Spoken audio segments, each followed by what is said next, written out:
On the 60th anniversary of D-Day, I was asked to speak on behalf of the Army. I would like to read it to you.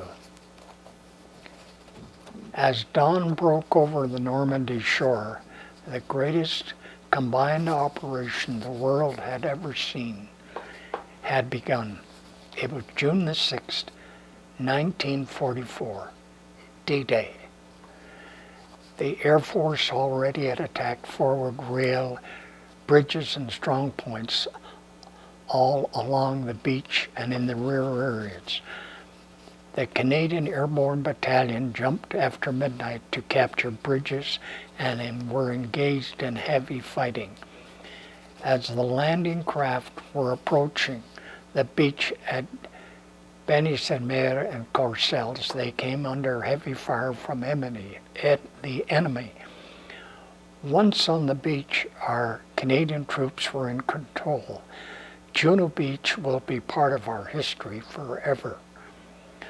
On one of the landing craft was Bill Grant. I'm sorry, can I do that over again? Sure. On one of our landing craft was Sergeant Bill Grant getting ready to film the great footage of the Queen's Own Rifles hitting the beach, I should say. I gummed that up. I'm going to start all over again. On one of our landing crafts was Sergeant Bill Grant of Vancouver, getting ready to film the great footage of the Queen's Own Rifles hitting the beach. The film footage and stills of the battle were taken by cameras of the Canadian Film and Photo Unit, which was shown in North America 48 hours later. That day, Bill's footage scooped the world. The cemetery behind Juno Beach will always remind me of the cost of victory that day. Up from the beach, the next battle would be Carpiquet Airfield. The Canadians fought hard, but they were more than a match. I'm sorry, I said Canadians. Start over again on that paragraph. The enemy fought hard, but the Canadians were more than a match for them.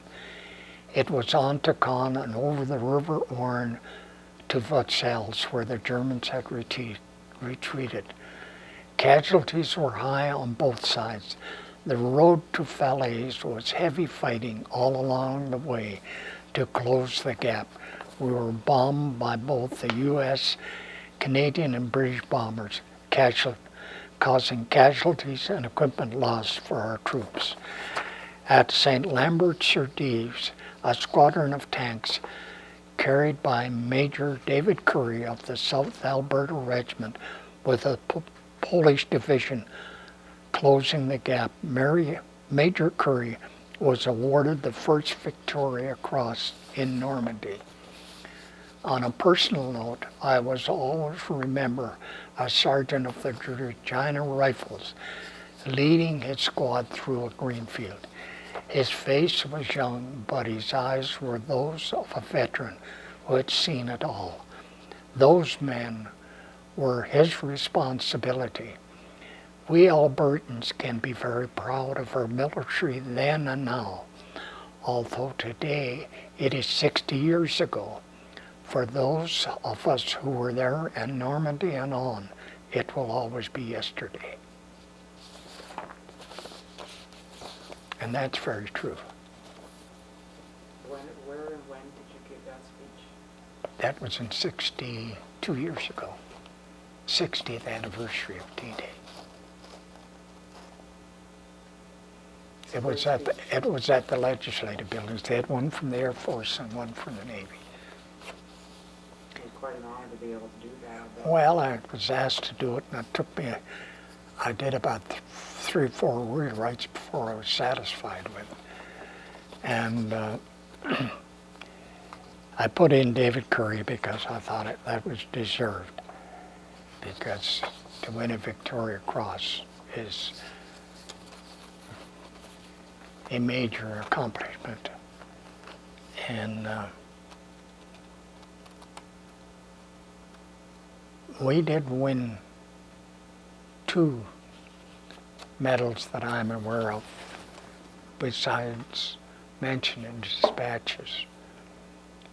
But 1 MM was won by Jack Stollery in Artona, and he was filming a sniper crawling along a roof, and the Calgary tanks were coming in for support, and the colonel had the hatch down. He opened the hatch and looked at him and said, "What the hell are you doing here?" He said, "Sir, I'm trying to get that sniper going across the roof."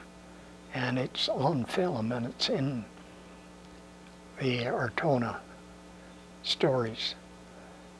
And the colonel said, "What's your regimental number?" And he gave it to him, and next thing he knew, he'd won the military medal. Norman Quick won a mention in dispatches, which is one of the lower medals.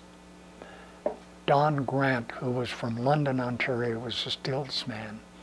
He won a military cross, which was well deserved, because when they were covering David Curry at St. Lambert-sur-Dise,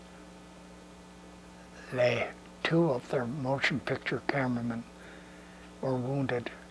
Jack Stollery in the thumb and Lloyd Millen in the shoulder. Lloyd was later killed on the assault on the Walcheren Islands, clearing the Scheldt estuary. The driver was wounded in the head. Don got them both out, all 3 out. I can't tell you what happened to the driver, because he never returned to the unit. But he may have lived. I certainly hope so.